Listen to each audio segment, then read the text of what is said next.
Welcome two equations IAS. Start करते हैं आज का करंट अफेयर्स का सेशन। ये तीन हमारे एजेंडा में रहेंगे, ये तीन चीज़ें हम डिस्कस करेंगे, फिर इसके ऊपर बेस्ड कुछ ऑब्जेक्टिव क्वेश्चंस होंगे जिसको आपको ने आंसर करना है कमेंट बॉक्स में। तो पहले हम इन्हीं को डिस्कस करेंगे, फिर इनके ऊपर ऑब्जेक्टिव क्वेश्चंस हैं। सबसे पहले रेयर अर्थ एलिमेंट्स को डिस्कस करते हैं। ये होता क्या है, ये न्यूज़ में था क्योंकि कजाकिस्तान में रेयर अर्थ एलिमेंट के बहुत सारे बहुत बड़े रिजर्व्स मिले हैं, तो इस वजह से ये न्यूज़ में है। तो रेयर अर्थ एलिमेंट होते क्या हैं? टोटल 17 तरीके के रेयर अर्थ एलिमेंट है, 17 रेयर अर्थ एलिमेंट। तो एग्जाम में एक तो क्वेश्चन आ सकता है कि रेयर अर्थ एलिमेंट कितने होते हैं, तो टोटल 17 एलिमेंट्स डिक्लेयर हैं जो रेयर अर्थ एलिमेंट होते हैं, 17 टाइप के। हालांकि देखो नाम से आप डिकोड कर सकते हो कि ये रेयर अर्थ हैं, मतलब अर्थ में बहुत रेयरली मिलेंगे, लेकिन एक्चुअल में ये रेयरली नहीं है, ये अवेलेबल हैं, बस इनको प्रोसेस करना बहुत ज़्यादा इकोनॉमिकली टफ होता है, मतलब काफ़ी पैसा खर्च हो जाता है इनको प्रोसेस करने में, रिफाइनिंग में। तो ये अवेलेबल तो हैं लेकिन पैसा बहुत खर्च होता है इनकी रिफाइनिंग में, टफ प्रोसेस होता है, ठीक है। लेकिन इनको रेयर अर्थ एलिमेंट बोला जाता है क्योंकि पैसा खर्च करने के बाद ही ये थोड़ा थोड़ा ही एक्सट्रैक्ट हो पाते हैं। इन 17 जो एलिमेंट है इनके यूजेस क्या हैं? ये जो यूजेस हैं, ये पावर है मॉडर्न वर्ल्ड की। तो इन 17 रेयर अर्थ एलिमेंट को जितना ज़्यादा हम एक्सट्रैक्ट करेंगे टेक्नोलॉजी के मामले में, वो कंट्री उतना ज़्यादा एडवांस होंगी। इनके यूजेस मिसाइल्स में हो सकते हैं, डिफेंस टेक्नोलॉजी में कहीं भी हो सकते हैं, डिफेंस टेक्नोलॉजी में, कम्युनिकेशन में, स्क्रीन्स में, मोबाइल फोन्स में जो स्मार्टफोन होते हैं, ठीक है। तो कई जगह इनके यूजेस हो सकते हैं बहुत ज़्यादा, और जिस कंट्री के पास जितना ज़्यादा रेयर अर्थ एलिमेंट रिफाइन करके प्रोसेस करना जो कंट्री ज़्यादा कर पाएगी, वो टेक्नोलॉजी में काफ़ी ज़्यादा लीड कर सकती है। अगर हम बात करें डेटा के उसमें, तो पूरे वर्ल्ड का जो 85% रेयर अर्थ एलिमेंट की जो प्रोसेसिंग वो चाइना डोमिनेट कर रहा है।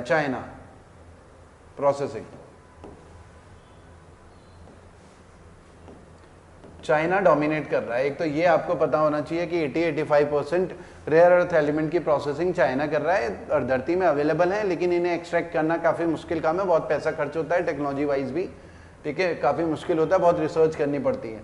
तो 17 तरीके के रेयर अर्थ एलिमेंट हैं। अब एग्जाम में ऐसा भी आ सकता है ऑप्शन में से कि कौन सा रेयर अर्थ एलिमेंट नहीं है, या ऑप्शन में से चूज करना है कि कौन सा रेयर अर्थ एलिमेंट है।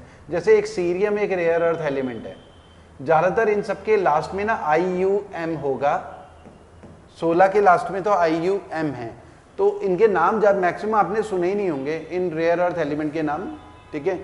कहीं ऐसा ना हो कि आप जैसे यूरेनियम को रेयर अर्थ एलिमेंट बोलते कि सर ने बोला IUM है, यूरेनियम में IUM है, सोडियम हो गया, कैल्शियम हो गया, इनमें भी IUM है, लेकिन ये रेयर अर्थ एलिमेंट नहीं है। इनके नाम आपने सुने होंगे, यूरेनियम, थोरियम, कैल्शियम, सोडियम, तो इनमें IUM है, लेकिन ये रेयर अर्थ एलिमेंट नहीं है क्योंकि ये सुने हुए नाम होंगे आपके।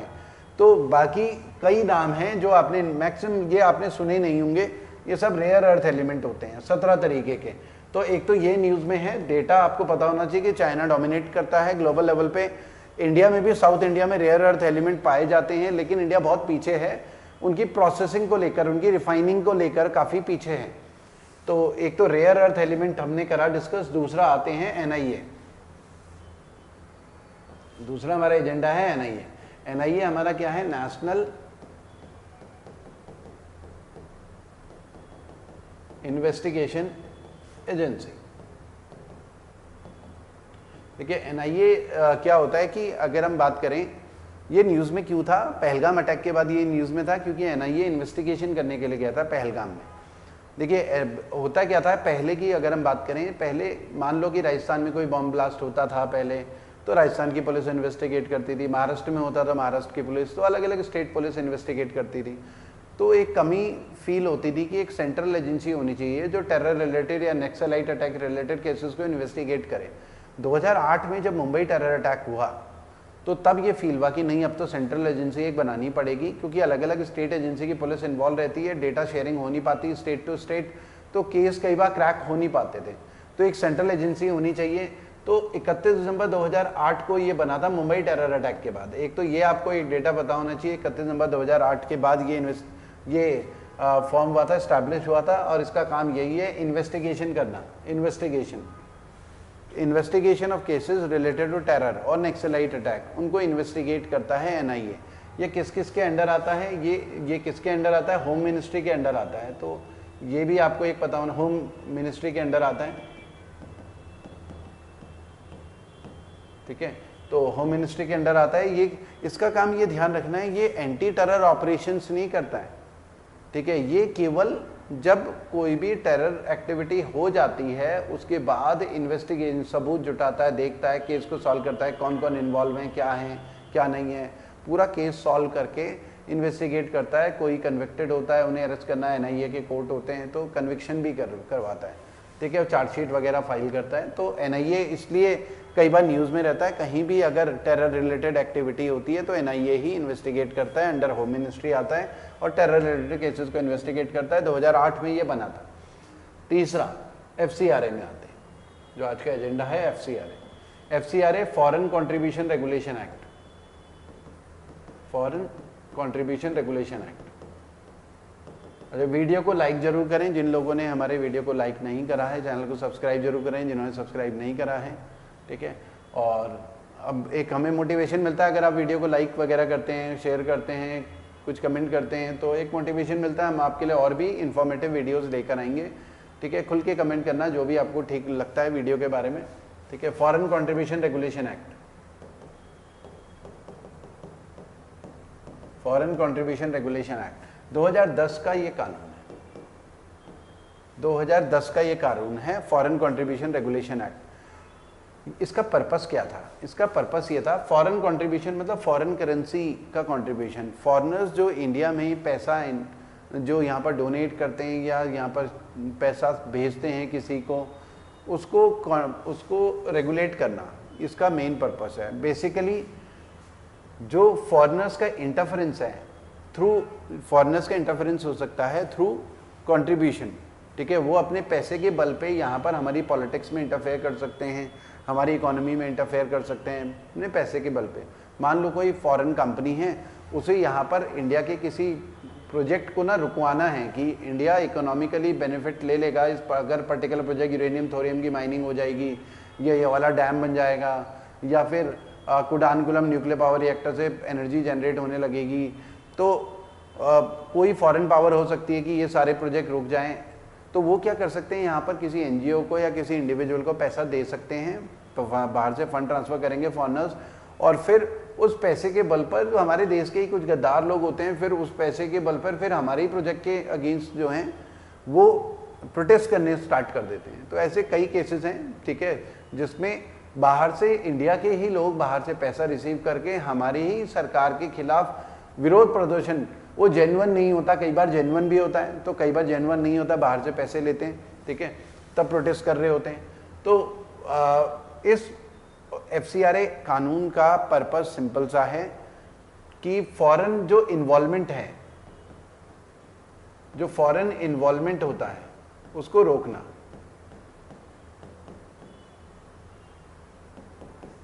इन इंडियन अफेयर्स, चाहे वो पॉलिटी हो चाहे इकोनॉमी हो, फॉरेन इन्वॉल्वमेंट उसको स्टॉप करना, उसको रोकना कि वो वाला इन्वॉल्वमेंट ना हो। तो उसको स्टॉप कैसे किया जाएगा? इसमें जो एनजीओज होते हैं, जैसे इसमें यह भी है कि पॉलिटिकल नेचर की ऑर्गेनाइजेशन फॉरेन फंड्स रिसीव ना करें, क्योंकि कोई भी फॉरेनर्स, मान लो कोई अमेरिकन सिटीजन है, वो बीजेपी कांग्रेस को डोनेशन क्यों देगा, ठीक है, उसका कोई अटैचमेंट तो है नहीं। कोई एनआरआई हो जिसका इंडिया के साथ अटैचमेंट है तो वो दे सकता है, क्योंकि वो इंडिया को बिलोंग करता है, तो इसलिए उसे लगा कि नहीं मुझे अपने देश में इस पर्टिकुलर आइडियोलॉजी को प्रमोट करना चाहिए, तब वो दे सकता है। लेकिन कोई फॉरेनर क्यों देगा? उसको कोई अटैचमेंट थोड़ी होगा, उसका जरूर कुछ मतलब की बात होगी कि भाई मैं इस पॉलिटिकल पार्टी को डोनेट करूंगा तो ये पॉलिटिकल पार्टी भविष्य में मुझे ये वाले टेंडर देगी, इस कंपनी से रिलेटेड प्रोजेक्ट दे देगी इंडिया में, तो ये पर्पस हो सकता है। तो इसलिए पॉलिटिकल नेचर की ऑर्गेनाइजेशंस को के भी फंड्स को रेगुलेट करने की भी बात है इसमें, ठीक है। उसके अलावा जो एनजीओज होते हैं, नॉन गवर्नमेंट ऑर्गेनाइजेशंस होती हैं बहुत सारी, जो अलग अलग उसमें काम कर रही होती हैं, फॉरेन से डोनेशन लेती हैं। कुछ एनजीओज इलीगल एक्टिविटी में भी इन्वॉल्व हो जाते हैं। जैसे अभी हमने बात करी कि हमारे जो डेवलपमेंट के प्रोजेक्ट्स होते हैं उनको एनवायरनमेंट के नाम पे रोकने की कोशिश करते हैं, क्योंककि उन्हें बाहर से फंड मिला है, डायरेक्शन मिली होगी कि इस प्रोजेक्ट को रोकना है, तो बाहर से फंड्स लेते हैं और प्रोजेक्ट को रोकते हैं। तो इसमें क्या है, FCRA में फॉरेन कंट्रीब्यूशन रेगुलेशन एक्ट, जो भी NGO है उनका रजिस्ट्रेशन जो है 3 साल के लिए, जैसे रजिस्ट्रेशन होता है 3 साल के लिए, और जो भी फॉरेन डोनेशंस होती हैं वो जो भी 3 साल तक फॉरेन डोनेशंस रिसीव कर सकती हैं, उसके बाद दोबारा से रजिस्ट्रेशन कराना है अगले 3 साल के लिए फॉरेन डोनेशंस को रिसीव करने के लिए NGOs को। तो बार बार परमानेंट रजिस्ट्रेशन नहीं होगा कि एक बार रजिस्ट्रेशन हो गया फॉरेन डोनेशंस रिसीव करने में लगे हुए, तो बार बार रजिस्ट्रेशन करना होगा। और इस पैसे के लिए कि इसके लिए लिमिटेशंस भी है, ऐसा ना हो कि उन्होंने पैसा डोनेशंस के उसमें रिसीव करा और खुद को ही सैलरी दे दी सारी की सारी। एक पर्पस होता है किसी भी NGO का कि हाँ हम बच्चों के एजुकेशन में खर्च करेंगे, इन्वायरमेंट में खर्च करेंगे, 1 करोड़ रिसीव करे, 80 लाख अपने आप को सैलरी दे दी, 2 बच्चों को पढ़ाया, वो इस तरीके से भी कर सकते हैं NGOs में, ठीक है। तो वो एक्टिविटी ना हो उसके लिए इसमें एक लिमिट बांधी हुई है कि जो एडमिनिस्ट्रेशन का जो एक्सपेंसेस है, एडमिनिस्ट्रेटिव एक्सपेंसेस, उसके लिमिट है कि 20% ऑफ जो भी फॉरेन डोनेशन आई है, फॉरेन डोनेशन उसका एक 20% तक लिमिट है कि 20% तक ही पैसा एडमिनिस्ट्रेटिव एक्सपेंसेस में खर्च करना है। मतलब एडमिनिस्ट्रेशन, बिजली हो गया, बिजली का बिल हो गया, रेंट हो गया, स्टाफ की सैलरी हो गई, तो फॉरेन डोनेशन का 20% ही खर्च होना चाहिए। बाकी जो रियल जिस पर्पस से NGO बना है उसमें खर्च होगा, उसका पूरा हिसाब किताब भी देना होगा, ऑडिट होगा। और ये जो रजिस्ट्रेशन होता है अंडर होम मिनिस्ट्री होता है, ये आपको ध्यान रखना है, कुछ डेटा जो एग्जाम में आता है होम मिनिस्ट्री, ठीक है। तो ये कुछ हमने डेटा डिस्कस करा, आइए इसके ऊपर बेस्ड देखते हैं ऑब्जेक्टिव क्वेश्चंस। ये आप सारे ये तीनों क्वेश्चंस के आंसर आपको कमेंट बॉक्स में लिखने हैं। एक तो total number of rare earth element जो हमने डिस्कस करा, कमेंट बॉक्स में जरूर लिखें। और which of the following is a function of NIA के फंक्शंस क्या होते हैं, तो वो आपको ऑप्शन में से कमेंट बॉक्स में लिखने हैं answers. Under FCRA 2010 how much of foreign contribution can be used for administrative expenses. तो ये रिपीटेड क्वेश्चंस है, प्रीवियस ईयर के क्वेश्चंस में भी इस टाइप के क्वेश्चंस पहले आए हुए हैं और आगे भी ऐसे आने के चांसेस होते हैं। तो आज के वीडियो में इतना ही करते हैं। Thank you students.